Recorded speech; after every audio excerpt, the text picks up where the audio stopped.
Welcome to Storyland. Like, share and subscribe.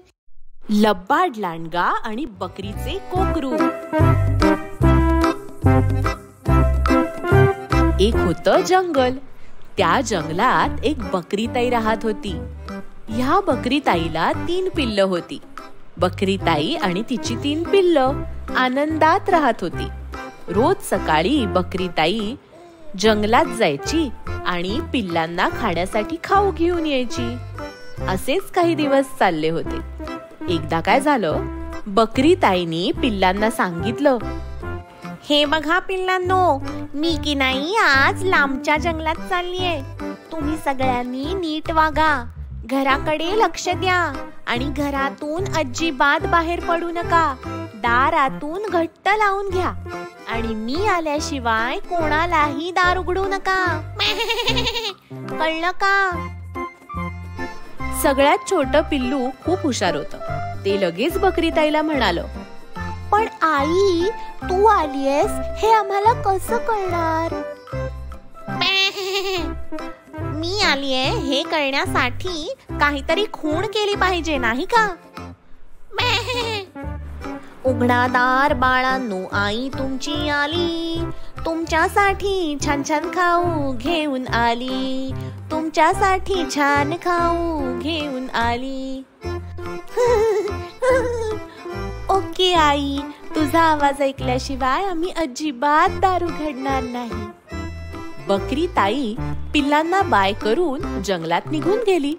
पण हे सगळं बोलणं तिकडे उभा असलेल्या लांडग्याने मात्र ऐकलं. लांडग्याच्या तोंडाला सुटलं पाणी. आज मला मस्त मेजवानी मिळणार. आता जाऊन 3 पिल्लांना खाऊनच टाकतो. आता तर मला बकरीताईचं गाणं पण कळलंय. लांडगा लगेच दारापाशी गेला आणि त्याने दार वाजवलं आणि म्हणाला, उघडा दार बाळांनो, तुमची आई आली. तुमच्यासाठी छान खाऊ घेऊन आली. तुमच्यासाठी छान खाऊ घेऊन आली. आतमध्ये पिल्लं खुश झाली. त्यांना वाटलं, अरे वा, आई आली पण एवढ्या लवकर. म्हणून त्यांनी ठरवलं, चला चला दार उघडूया. पण छोटं पिल्लू मात्र हुशार होतं. ते म्हणालं, थांबा थांबा, हा काही आपल्या आईचा आवाज नाहीये. आपल्या आईचा आवाज तर किती गोड आहे. आणि हा आवाज तर बेडकासारखा येतोय, बेडकासारखा. हो बरोबर बरोबर बोललास. ए, कोण आहेस तू?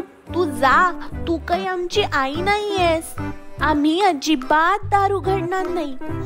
हे ऐकून लांडग्याला खूपच वाईट वाटलं. बिचारा लांडगा धावत धावत झाडापाशी गेला आणि तिकडे होतं एक मधमाशांचं पोळं. त्याला वाटलं, या मधमाशांच्या पोळ्यातला मध प्यायला की माझा पण आवाज यांच्या आईसारखाच गोड होईल. म्हणून त्याने थोडासा मध खाल्ला आणि तो परत आला दारापाशी आणि पुन्हा गायला लागला, उघडा दार बाळांनो, तुमची आई आली. तुमच्यासाठी छान खाऊ घेऊन आली. तुमच्यासाठी छान खाऊ घेऊन आली. पिल्लं पुन्हा खुश झाली. ये, आई आली, आई आली. पण छोटं पिल्लू ते मात्र खूपच हुशार होतं. ते म्हणालं, थांबा थांबा, दरवाजा नका उघडू. आधी आपण बघूया ही आईच आहे का. असं म्हणून त्याने हळूच पाहिलं तर काय, अरे ही काही आपली आई नाहीये. हिचे पाय तर काहीतरी वेगळेच आहेत. ही आपली आई नाहीये. ए, तू कोण आहेस? तू जा, आम्ही दार नाही उघडणार. तू आमची आई नाहीयेस. आता लांडगा म्हणाला, आता काय बरं करायचं.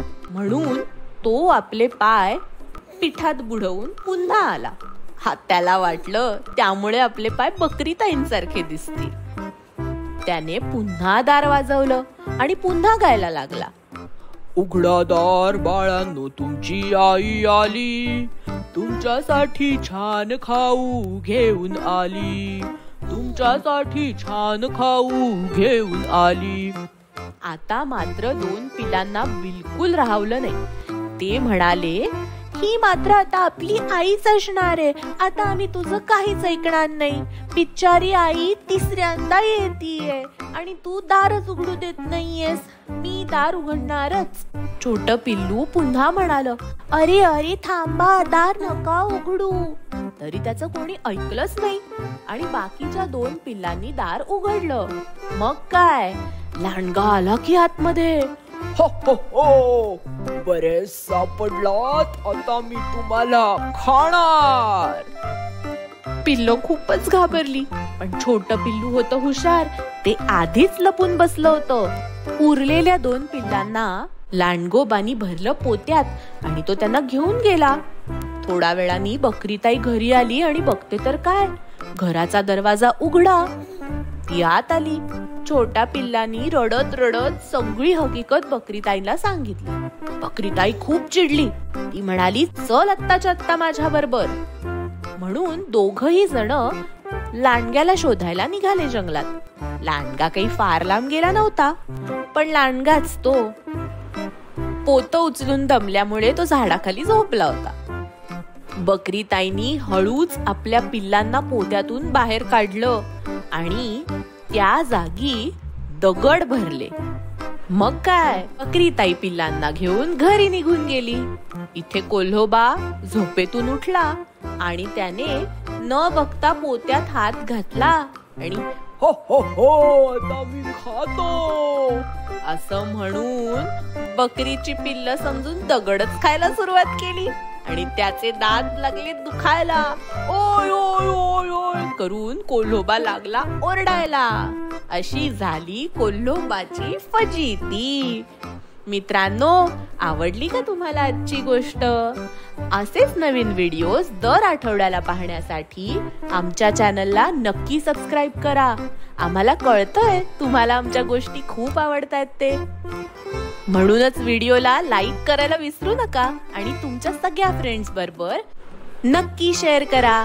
भेटूया नेक्स्ट वीक. बाय.